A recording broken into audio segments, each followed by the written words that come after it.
जय हिंद। दोस्तों, यूपीएससी 2025 के प्रीलिम्स में अब नियरली 15 महीने के आसपास का टाइम है। आप में से कुछ स्टूडेंट्स ने हो सकता है थोड़ी बहुत प्रिपरेशन शुरू कर दी हो या ठीक ठाक कवर कर भी लिया हो, और कुछ स्टूडेंट्स ऐसे होंगे जिन्होंने अभी शुरुआत भी नहीं की है, बट उनको एक डायरेक्शन की जरूरत है, या जो कर रहे हैं उनको भी थोड़ा कॉन्फिडेंस नहीं आ रहा है कि भाई हम सही डायरेक्शन में जा रहे हैं या नहीं जा रहे हैं। सो आज के सेशन के थ्रू हम समझेंगे कि अगले 15 महीने आपने अपने टाइम की प्लानिंग मैनेजमेंट किस तरह से करनी है, सो डैट आपका टाइम इफेक्टिवली यूटिलाइज हो, साथ ही आपको पता हो कि आप एक सही ट्रैक पे जा रहे हो, और जो इंपॉर्टेंट कंपोनेंट्स होते हैं आपकी प्रिपरेशन के, लाइक टाइमली रिवीजन, उसके अलावा जो प्रैक्टिस वो कब कब करनी है और क्या क्या चीज़ें आपको किस किस टाइम पर करनी होती है, उन सब चीज़ों को डिस्कस करेंगे। और सी सेट आपकी प्रिपरेशन का एक बहुत इंपॉर्टेंट कंपोनेंट रहता है। आप में से बहुत से स्टूडेंट्स को सी सेट के रिगार्डिंग कॉन्सेप्चुअल क्लैरिटी नहीं होती है या डर होता है। सो ऐसे सभी स्टूडेंट्स के लिए मैंने नया जो बैच है सी सेट का, उसमें एडमिशन्स ओपन कर दिए हैं। आप उसमें एनरोल कर सकते हो। उस कोर्स के थ्रू आपकी सी सेट के सभी पार्ट्स के लिए, टॉपिक्स के लिए, चाहे वो मैथ्स हो, रीजनिंग हो, रीडिंग कॉम्प्रिहेंशन हो, उसके लिए कॉन्सेप्चुअल क्लैरिटी तो हो ही जाएगी। साथ ही आपके जो डाउट्स भी होंगे वो भी आप लाइव डाउट सेशंस के थ्रू मुझसे इंटरेक्ट करके पूछ सकते हो। सो सी सेट की जो आपकी टेंशन है वो उस कोर्स से काफ़ी हद तक टैकल हो जाएगी। ये जो बैच है वो हिंदी और इंग्लिश दोनों मीडियम के स्टूडेंट्स के लिए सूटेबल रहेगा। मेरी ऐप या वेबसाइट पर जाकर आप डिटेल्ड फीचर्स पढ़ सकते हो और इसमें एनरोल कर सकते हो। दोनों का लिंक मैंने डिस्क्रिप्शन में दे रखा है। अब हम समझते हैं कि अगले 15 महीनों की हमें प्लानिंग करनी कैसे है। देखो, 2025 की जब हम अपनी प्रिपरेशन कर रहे हैं, आज से अगर हम शुरुआत करें या अगले एक महीने के बाद भी अगर शुरुआत करें, तो हम अपने पूरे स्टडी प्लान को 4 फेजेस में यहाँ पर डिवाइड करेंगे। हम क्यों ये डिवीजन कर रहे हैं? क्योंकि हर फेज के अंदर हमें अपनी स्ट्रेटेजी को थोड़ा सा चेंज करना पड़ेगा। इसका मतलब ये नहीं है कि जब जुलाई आ गया तो फेज 1 आपका खत्म हो गया और अगस्त से फेज 2 ही शुरू करना होगा। नहीं, फ्लेक्सिबिलिटी है, समझेंगे हम किस तरह से। सो वैसे आपके जो गियर्स हैं वो चेंज होंगे, क्योंकि जब पेपर के अंदर 2 महीने ही रह गए तो आप वो स्ट्रेटेजी नहीं अडॉप्ट करोगे जो उससे पहले करते आए थे, या जब आपका जिस साल आप अपीयर ऑर्डर 25 में जब वो शुरू हो गया तब आपकी स्ट्रेटेजी वही नहीं चलती जाएगी जो आपकी दिसंबर तक चल रही थी। सो समझते हैं किस तरह से। सबसे पहले हम जो हमारा फेज 1 है प्रिपरेशन का, मतलब शुरुआत जब हमने की है, तो उसमें चीजें किस तरह से जाएंगी उसके ऊपर जो थोड़ा ध्यान देते हैं। फरवरी से मान लो हम समझ लेते हैं कि भाई हमारी प्रिपरेशन शुरू हुई है, तो मैं यहां बात कर रहा हूं बेसिकली पहले 6 महीने की। पहले 6 महीने आपकी प्रिपरेशन कैसे रहेगी? हमारी प्रिपरेशन के देखो कुछ इंपॉर्टेंट कंपोनेंट्स होते हैं, वो मैंने यहां पर लिस्ट डाउन कर रखे हैं। कौन कौन से? Newspaper, current affairs, general studies, optional subject, CSAT, revision, PYQs, answer writing. अब आप कहोगे सर इसके अंदर से ऐसे वो लैंग्वेज पेपर वगैरह गायब है। देखो, ऐसे की प्रिपरेशन को मैं इस तरह से अलग से नहीं देखता कि भाई उसकी एक डेडिकेटेड अलग प्रिपरेशन हो रही है। वो आपकी जीएस की प्रिपरेशन का एक सब पार्ट है। तो जब हम आंसर राइटिंग जीएस यहाँ लिख रहे हैं तो उसको उसमें इंक्लूडेड ही मानो। और जो क्वालिफाइंग पेपर है, ठीक है, वो इंपॉर्टेंट हैं, बट उसके लिए इंपॉर्टेंट क्या है कि भाई 4-5 पिछले सालों के पेपर्स करके देख लो।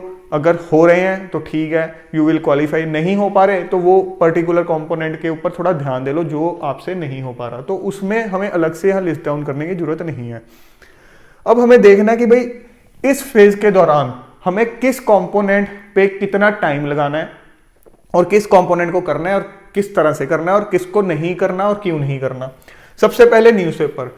देखो, न्यूज़पेपर की अगर मैं बात करूं तो न्यूज़पेपर जो है वो आपका बाय डिफॉल्ट चलता चला जाएगा right from the day 1 of the preparation. Indeed अगर कोई फ्यूचर एस्पिरेंट जिसने 26, 27, 28 में एग्जाम देना है, उनको भी मैं ये सजेस्ट करूंगा कि भाई आप अपनी कोर प्रिपरेशन तो प्रीलिम से 2 साल पहले ही शुरू करोगे। हद 2 साल पहले करने को, 1 साल पहले भी कर सकते हो। 2 साल में किन की बात कर रहा हूं? जो कॉलेज में साथ साथ पढ़ रहे होते हैं या जॉब कर रहे होते हैं। बट न्यूज़पेपर इज समथिंग कि अगर कोई बच्चा स्कूल भी जा रहा है, कॉलेज फर्स्ट ईयर में भी है, वो पढ़ना तो शुरू कर दे। न्यूज़पेपर पढ़ने की आदत तो डाल लेनी चाहिए। बट आप लोगों को सिर्फ न्यूज़पेपर पढ़ना ही नहीं है, उसमें से नोट्स भी डिराइव करने हैं। सो आपके लिए टास्क है न्यूज़पेपर को पढ़ना, समझना, उसमें से नोट्स डिराइव करना। सो न्यूज़पेपर तो आपका शुरू हो जाएगा right from the day 1 of the preparation. और कौन सा न्यूज़पेपर? जैसा कि मैंने बुक्स एंड रिसोर्सेज वाले सेशन में बताया था कि भाई आपका जो न्यूज़पेपर है वो द हिंदू या द इंडियन एक्सप्रेस में से कोई एक न्यूज़पेपर रहेगा और एक को ही स्टिक करके रखना है। और मंथली करंट अफेयर मैगजीन से आप मंथली करंट अफेयर्स भी कवर कर सकते हो, सो डैट जो भी आपने नोट्स बनाए थे न्यूज़पेपर के थ्रू वो भी आपके रिवाइज हो जाएंगे। साथ ही अगर कोई आपकी इंपॉर्टेंट चीज़ दूसरे न्यूज़पेपर से मिस हुई है वो भी कवर हो जाए। जो हिंदी मीडियम के स्टूडेंट्स हैं वो मंथली करंट अफेयर मैगजीन जो है उसको रेफर कर सकते हैं, साथ ही अपना कोई भी हिंदी का अच्छा न्यूज़पेपर रेफर कर सकते हैं, सो डैट उनकी हिंदी की जो रीडिंग जो स्किल है वो भी मेंटेन रहे या इम्प्रूव हो। साथ ही वो मंथली करंट अफेयर मैगजीन्स को रेफर करके इंश्योर कर पाएंगे कि द हिंदू या द इंडियन एक्सप्रेस का कोई कंटेंट उनका मिस नहीं हो रहा है। सो न्यूज़पेपर को एक तो आपको कवर करना है। अच्छा, बुक्स एंड रिसोर्सेज की अगर हम बात करें, मैंने ऑलरेडी सेशन अपलोड कर दिया था बुक्स एंड रिसोर्सेज पे। सो बुक्स एंड रिसोर्सेज हमें पता होंगी तभी तो हमें पता होगा कि भाई कब कौन सा कितना पार्ट करना है, तो उसका लिंक भी मैंने डिस्क्रिप्शन में दे दिया है। अगर आपने वो सेशन मिस कर दिया था, बहुत इंपॉर्टेंट सेशन है, उसको एक बार देख लेना। अच्छा, न्यूज़पेपर की बात होगी, अब बात आ जाती है करंट अफेयर्स की।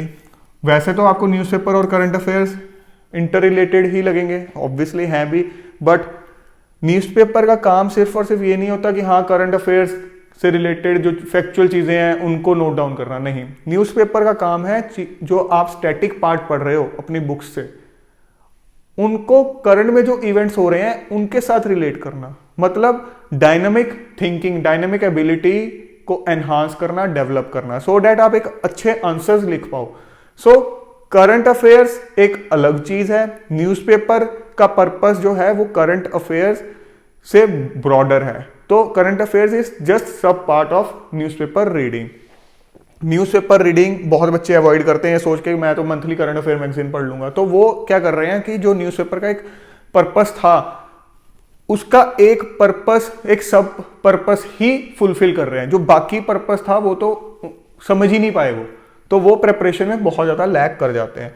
सो मंथली करंट अफेयर मैगजीन आप हर मंथ कवर करोगे right from the February month. अब कुछ बच्चे कहेंगे कि सर वैसे तो रूल होता है कि प्रीलिम से एक साल पहले ही शुरू करना है, बट हम क्यों इतना लकीर के फकीर बने जब हम 15 महीने पहले प्रेपरेशन शुरू कर रहे हैं। तो हम जब तक एक साल रहे हम न्यूज़पेपर के साथ भी कंफर्टेबल हो जाएं और करंट अफेयर्स वाली जो मैगजीन है उसके साथ भी कंफर्टेबल हो जाएं। सो हमारी ये जो चीज़ें हैं बाय द टाइम मई जून का महीना आता है हमारी ये सही ट्रैक पे, स्मूथ ट्रैक पर हो जाएं। तो ये दोनों कंपोनेंट्स करोगे। अच्छा, जनरल स्टडीज की प्रेपरेशन आप फरवरी से स्टार्ट कर दोगे। आप ये नहीं करोगे हाँ अभी जनरल स्टडीज की प्रेपरेशन मैं शुरू ना करूं, पहले मैं सिर्फ न्यूज़पेपर को पढ़ना शुरू करूं। भाई न्यूज़पेपर तभी तो समझ आएगा जब जनरल स्टडीज की प्रेपरेशन प्रॉपर शुरू करोगे। ज्योग्राफी पढ़ोगे, पॉलिटी पढ़ोगे, इकोनॉमिक्स पढ़ोगे, सोशियोलॉजी पढ़ोगे, ये टॉपिक्स ऐसे हैं जब इनसे रिलेटेड बेसिक कॉन्सेप्ट्स पढ़ोगे तो आपको न्यूज़पेपर की अंडरस्टैंडिंग और इंटरेस्ट और ज़्यादा डेवलप होगा। अदरवाइज बहुत चीज़ें आपके दिमाग के ऊपर से निकल जाएंगी और स्टार्टिंग में न्यूज़पेपर नहीं भी समझ आएगा, परेशान मत होना क्योंकि अभी तक आपने जनरल स्टडीज कवर नहीं किया है। सो यहाँ पर क्या है, जहां हम जनरल स्टडीज की बात कर रहे हैं और ऑप्शनल सब्जेक्ट की बात कर रहे हैं, आप दो अप्रोच रख सकते हो। एक तो ये है कि ये जो पहले 6 महीने हैं इस दौरान कोशिश करो कि मैं जनरल स्टडीज को कवर कर दूं। इसको कवर करने का मतलब क्या है कि इनसे रिलेटेड जो बेसिक रिसोर्सेज हैं जो मैंने बुक्स एंड रिसोर्सेज वाली लिस्ट में बताए थे उन सबको कवर कर दूं। एडवांस जो है कोचिंग के मटेरियल को बहुत डिटेल में पढ़ने वाली जो चीजें हैं वो चाहे आप थोड़ा सा लेटर ऑन भी कर लो, बट कोशिश करो कि भाई जो कंटेंट बेसिक रिसोर्सेज का मतलब जो मैंने सबसे पहले पार्ट में उस वीडियो के अंदर बताया था वो सब चीजें, प्लस जो एडिशनल रिसोर्सेज हैं कोचिंग मटेरियल वगैरह, उससे जो PY उससे रिलेटेड इंपॉर्टेंट कॉन्सेप्ट्स चैप्टर्स हैं उनको मैं कवर कर लूं इन पहले 6 महीनों में। और उस केस के अंदर इन पहले 6 महीनों में आप ऑप्शनल सब्जेक्ट को चाहे टच भी ना करो। एक तो स्ट्रेटेजी ये है। दूसरी ये है कि भाई पहले 4 से 5 महीने आप सिर्फ GS पढ़ो, ऑप्शनल सब्जेक्ट को ना पढ़ो। उसके बाद क्या करो कि भाई GS को जो आप टाइम दे रहे हो वो ड्रास्टिकली घटा दो उसकी वेटेज। जैसे पहले 100% टाइम अपार्ट फ्रॉम न्यूज़पेपर आप GS को दे रहे थे, ऑप्शनल को बिल्कुल नहीं दे रहे थे। फिर क्या करो, आप अपने टाइम का 25% जो है GS को दे दो, 75% ऑप्शनल को दे दो। तो आपने क्या किया कि जब आप पहले GS की तैयारी कर रहे थे एक अच्छे लेवल पे अच्छा खासा टाइम देके, उसको अब आपने ड्रास्टिकली नीचे ले गए, ऑप्शनल को अब एकदम से ऊपर ले गए। तो दोनों स्ट्रेटेजीज कर सकते हो क्योंकि आपके पास टाइम है। आपने 15 महीने पहले प्रिपरेशन शुरू किया तो आप या तो 6 महीने जीएस को एक बार खत्म कर दो। अगर आपने कोई कोचिंग ज्वाइन कर रखी है साथ में, वो बात अलग है, फिर आपको देखो कोचिंग वालों के हिसाब से चलना पड़ेगा। आप ये नहीं कर सकते कि मैंने जी ऑप्शनल की कोचिंग भी ज्वाइन कर ली है या करने वाला हूं, जीएस की भी करने वाला हूं, तो मैं स्ट्रेटेजी जो है अपनी एक फॉलो कर रहा हूं। फिर आपको देखो उनकी टाइमिंग के हिसाब से चलना पड़ेगा। अगर आप ऑप्शनल पढ़ रहे हो वहां पर, आप ये नहीं कर सकते मैं सिर्फ वहां ऑप्शनल पढ़ के सिर्फ वहां नोट्स बना के आऊंगा, जीएस मैं तो घर पे आके जीएस ही पढ़ूंगा, नहीं, वो गलत हो जाएगा, वो वेस्टेज ऑफ टाइम हो जाएगा बहुत ज्यादा। उस केस के अंदर आपको जीएस और ऑप्शनल को एक साथ लेना पड़ेगा। मैं ये बात कर रहा हूं कि आप वो वाली एक रिस्ट्रिक्शन में नहीं हो। तो एक तो ये चीज हो गई, मोटा मोटा आपका ये है कि पहले 6 महीने के अंदर जनरल स्टडीज को कंप्लीट कर दो। और इस सब को करने के बाद जब आप फरवरी में प्रिपरेशन शुरू कर रहे हो, उससे भी पहले जो इंपॉर्टेंट चीज जो मैंने बुक्स एंड रिसोर्सेज वाले सेशन में बताया था कि भाई सिलेबस और पीवाईक्यूज, ये दो चीजें ऐसी हैं जिनको देखे बिना अगर आपने प्रिपरेशन शुरू की आप ऑफ द ट्रैक जाओगे। सो इनको ध्यान में रख के फिर आपने प्रिपरेशन शुरू करनी है, सो डैट आपको पता चल सके कि मैं जो रिसोर्सेज से चीजें कवर कर रहा हूँ वो सही कर रहा हूँ, जितनी चाहिए उतनी कर रहा हूँ। तो उसके बाद बात आ जाती है सी सेट की। सी सेट का मैंने ऑलरेडी आपको बता दिया है। अगर तो जो कोर्स मैंने लॉन्च किया है उसमें आप रजिस्टर कर लेते हो, उससे चीज़ें कॉन्सेप्ट्स वगैरह समझ लेते हो, जो आपके डाउट्स आएंगे उसमें आप पूछ लेते हो मुझसे, तो सी सेट वाली चीज़ जो हेडेक है आपकी काफ़ी हद तक कवर हो जाएगी। बट उसका मतलब ये नहीं है कि हाँ आप प्रैक्टिस नहीं करोगे, प्रैक्टिस इज द मेन की, उसके बिना बात नहीं बनेगी। तो प्रैक्टिस तो आपको करनी ही है।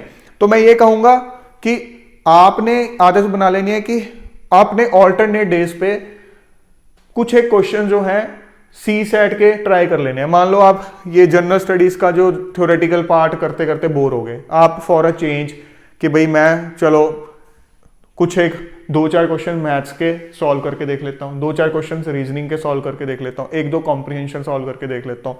तो आदत बना लो कि हफ्ते में 3 से 4 दिन जो है सी सेट को मैंने हल्का सा टाइम दे देना है। क्योंकि हमने ये नहीं सोचना है भाई सी सेट के तो नंबर नहीं जुड़ते, भाई सी सेट क्वालिफाई करोगे तभी तो प्रीलिम से आगे बढ़ोगे, नहीं तो चाहे जितने मर्जी बड़े धुरंधर हो, जितना मर्जी ज्ञान आपने समेट रखा है, अगर प्रीलिम्स में अटक गए इस वजह से तो सारी की सारी प्रिपरेशन धरी की धरी रह जाएगी, सब ऑप्शनल जीएस सब की तैयारी बेकार हो जाएगी। सो इसको लाइटली नहीं ले सकते। सो सी सेट के रिगार्डिंग आपने right from the day one हल्की हल्की प्रिपरेशन, जैसे कहते हैं ना बूंद बूंद से घड़ा भरता है, तो आपने बूंद बूंद बूंद डालते रहना है, सो डैट जब प्रीलिम्स का टाइम आए तो आपका घड़ा कॉन्फिडेंस से भरा हो।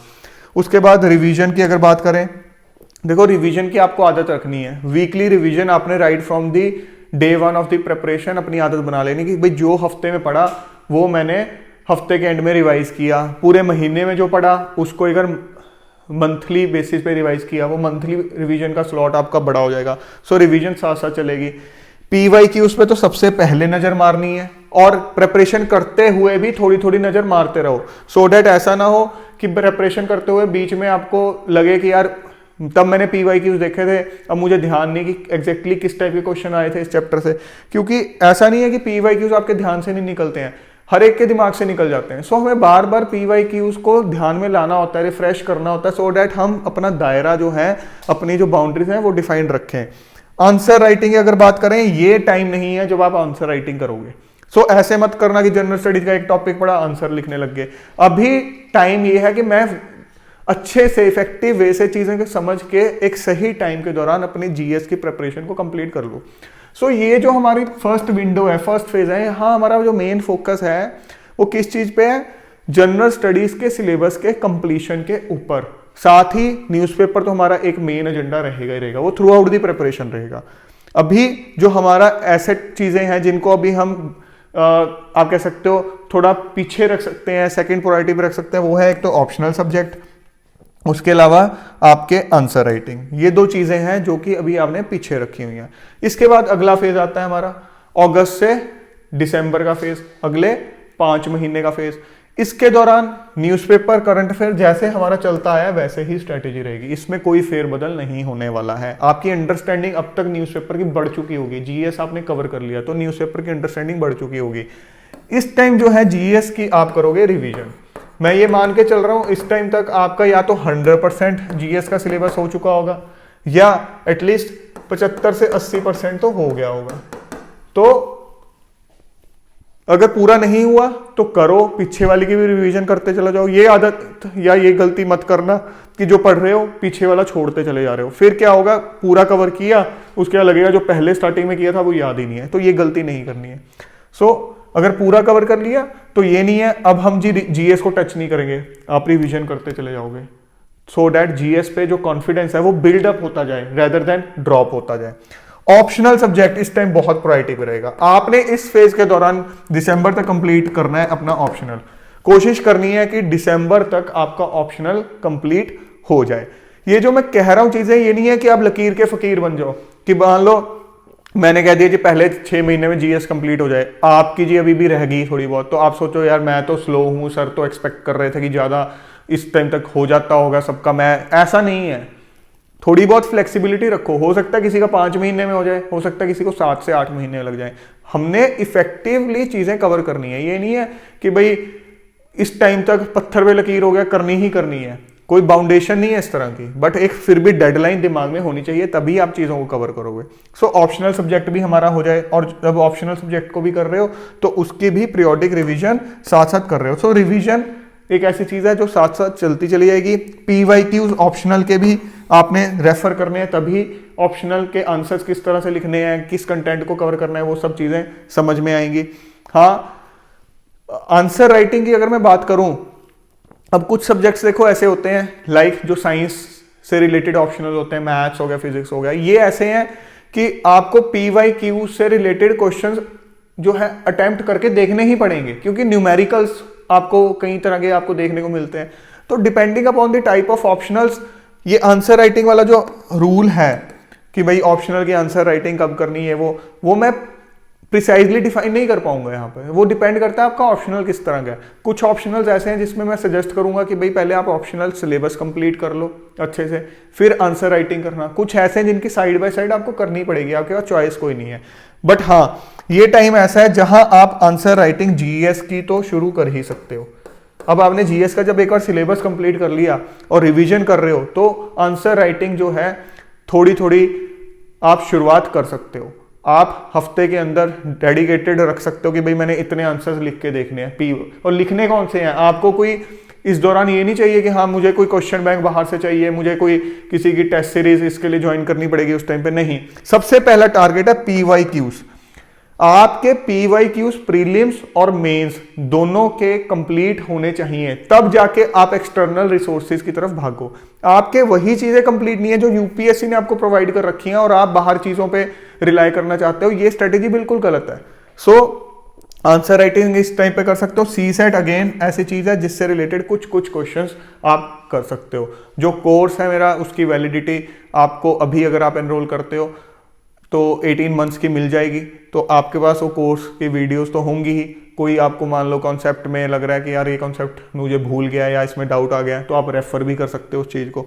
उसके अलावा इस टाइम तक, अब दिसंबर तक मैं मान के चल रहा हूँ, मोस्ट ऑफ द केसेस में आपकी जीएस और ऑप्शनल का जो सिलेबस है वो कवर हो गया। न्यूज़पेपर और current affairs again same strategy रहेगी। रिवीजन आपकी हर चीज़ की साथ साथ चलती चली जानी चाहिए। मैं बार बार रेफर कर रहा हूँ इस चीज़ को। ये दो चीज़ें ऐसी हैं, अगर आपने इनमें से किसी का साथ छोड़ दिया तो आप लुढ़क जाओगे, और इनको दोनों को पकड़ के रखा तो आपके बहुत हाई चांसेस हैं कि आप पार लग जाओगे। मैं नहीं कह सकता कि हाँ 100% पार लग जाओगे, क्योंकि अनसर्टेनिटी इतनी है इस एग्जाम में। बट हाँ, आप कल रिग्रेट नहीं करोगे यार कि मैं अच्छी तैयारी करके भी नहीं निकल पाया। ठीक है, ये दो चीजों में से कुछ छोड़ दिया तो बहुत हाई चांसेस हैं कि आप लुढ़क जाओगे।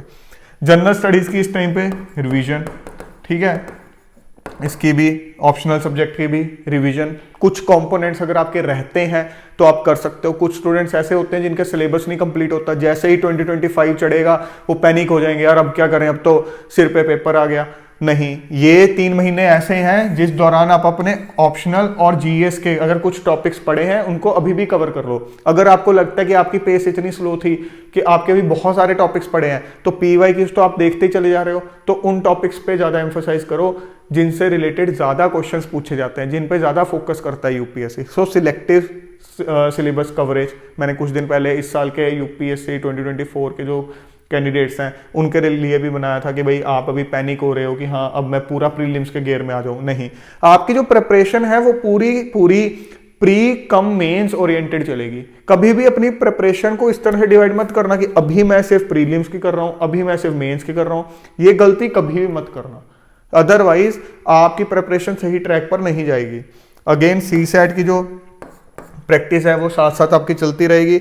आंसर राइटिंग की जो फ्रीक्वेंसी है उसको थोड़ा सा घटा दोगे। जो पिछला फेज था 5 महीने का, उसके अंदर अच्छी आंसर राइटिंग की फ्रीक्वेंसी कर सकते हो, इस दौरान थोड़ी घटा सकते हो। अगर आपको लगता है आपने PYQs एग्जॉस्ट कर दिए, आप कोई किसी कोचिंग इंस्टीट्यूट के मेंस के आंसर राइटिंग की टेस्ट सीरीज एक्सप्लोर कर सकते हो, तो वो सब चीज़ें यहाँ पर की जा सकती हैं। अच्छा, इस टाइम पर जो एक इंपॉर्टेंट चीज़ जो यहाँ मैं लिस्ट डाउन करना भूल गया, वो ये है कि टेस्ट सीरीज, ये टाइम ऐसा होता है जब आप टेस्ट सीरीज ज्वाइन कर सकते हो। मैं मान के चल रहा हूँ क्योंकि आपने पहले 6 महीने में GS का कवर कर लिया, अगले जो 4-5 महीने थे उसमें आपने PYQs भी एग्जॉस्ट कर दिए प्रीलिम्स पॉइंट ऑफ व्यू से। सो इस टाइम पर आप टेस्ट सीरीज जो है वो ज्वाइन करो, प्रीलिम्स के लिए जो टेस्ट सीरीज है वो ज्वाइन करो। जो इस साल के लिए टेस्ट सीरीज है वो भी मेरे प्लेटफॉर्म पे ऑलरेडी हम लॉन्च कर चुके हैं। तो अगर आप में से कोई ऐसा स्टूडेंट है जो पहले ही तैयारी कर चुका है या एक्सप्लोर करना चाहता है उस टेस्ट सीरीज को, तो वो भी कर सकता है। दोनों इंग्लिश और हिंदी मीडियम में ये टेस्ट सीरीज अवेलेबल है। अप्रैल और मई का मंथ, इसमें से देखो अप्रैल का महीना है जिसमें ये न्यूज़पेपर तो आपका चलता रहेगा, मई का महीना है जिसमें आप ये न्यूज़पेपर अवॉइड कर सकते हो। पूरी तरह फिर भी मत करना, जस्ट एक ओवरव्यू ले लिया करना, डिटेल में मत जाना। बट हाँ, करंट अफेयर मैगजीन जो है वो डेफिनेटली कवर करोगे। जैसे मान लो अगर मई मंथ के अंदर आपका प्रीलिम्स है, तो मई मंथ के एंड में जब आपने प्रीलिम्स दे दिया तो करंट अफेयर मैगजीन आप कवर कर लो। मई मंथ को आपने न्यूज़पेपर अच्छे से नहीं कवर किया। अगेन रिग्रेस वाली रिवीजन जो है, रिग्रेस वाली रिवीजन चलेगी आपकी जनरल स्टडीज की। अच्छा, ऑप्शनल की अगर मैं बात करूं तो उसके लिए मैं ये नहीं कहूंगा रिग्रेस वाली रिवीजन। ऑप्शनल के लिए मैं कहूंगा कि जो अप्रैल का मंथ है उसमें हल्का फुल्का देख लेना, बिल्कुल आउट ऑफ टच मत होना कि अप्रैल में बिल्कुल ही नहीं देख रहा ऑप्शनल को, हल्का फुल्का देख लेना। मई मंथ के अंदर अवॉइड कर देना ऑप्शनल को कि हाँ ये एक मंथ ऐसा है, महीना पहले, चाहे अप्रैल एंड से लेके मई एंड की मैं बात कर लूँ कि एक महीना जो है, चलो यार मैं अभी ऑप्शनल को क्लोज कर रहा हूँ, दोबारा एक बार प्रीलिम्स देते हैं फिर देखेंगे। इसकी रिग्रेस प्रैक्टिस, सी सेट की रिग्रेस प्रैक्टिस जितनी हो सके प्रैक्टिस, ठीक है। रही बात PYQs की, वो तो जो सी सेट का जो कोर्स मेरा लॉन्च हुआ है उसके अंदर PYQs की तो प्रैक्टिस आपकी उस कोर्स के थ्रू ही हो जाएगी। उसके अंदर मोस्ट ऑफ द PYQs पिछले 10 सालों के अंदर जो है वो ऑलरेडी डिस्कस हो जाएंगे। तो उसके बाद रिवीजन ऑब्वियस ही बात है, बाय डिफॉल्ट है। PYQs ऑलरेडी डन है तो उस पर मैं आ नहीं रहा हूँ। हाँ, कुछ PYQs आपने ऐसे जरूर आइडेंटिफाई किए होंगे जो कि आपने देखा होगा रिपीट होते हैं, या ऐसे थे जिनके आंसर्स मुझे नहीं आते थे, उनको रिवाइज करो कि भाई ये PYQs जो हैं मुझे उस टाइम पे नहीं आते थे, क्या अब मुझे आते हैं, दूसरी फॉर्म में वो आ सकते हैं। एक PYQ से दूसरा PYQ बना के देखा करो कि भाई ये हो सकता है। आंसर राइटिंग इस टाइम पे आप नहीं करोगे, ठीक है। तो इस तरह से आप अपनी स्ट्रेटेजी रखोगे अगले 15 महीने की UPSC 2025 के एग्जाम के लिए। फ्यूचर एस्पिरेंट कोई है तो वो दिमाग में रख सकता है कि जब मैंने तैयारी करनी है तो इस ट्रैक पे करनी है। ऑल्दो जब आपका साल आएगा तो डेफिनेटली तब भी मैं सेशन इस तरह से बनाऊंगा ही आपको गाइड करने के लिए। सो फ्रेंड्स, आई होप आज के सेशन के थ्रू आपको 2025 के लिए अगले 15 महीने का जो रोड मैप है वो क्लियर हो गया है। अब आपके दिमाग में जो भी डाउट था वो भी क्लियर हो गए हैं। आगे भी मैं ऐसे सेशंस बनाता रहूँगा जिसमें आपको प्रिपरेशन में आपको हेल्प मिलेगी। और जो इस साल का जो मेंटरशिप प्रोग्राम है, जैसे लास्ट ईयर आपको पता है मैंने पहला बैच लॉन्च किया था मेंटरशिप प्रोग्राम का, इस साल का जो मेंटरशिप का प्रोग्राम है उसका बैच भी आएगा जब उसके एडमिशन्स ओपन होंगी। मोस्ट प्रॉब्ली हो सकता है अप्रैल में उसके एडमिशन्स ओपन हो, तो वो भी आप ज्वाइन कर सकते हो। वो मैं यहाँ यूट्यूब चैनल पर अनाउंस कर दूंगा। सो दोस्तों, जल्द मिलेंगे एक और नए और इंपॉर्टेंट सेशन के साथ। Till then keep grinding yourself and stay fit and healthy. जय हिंद।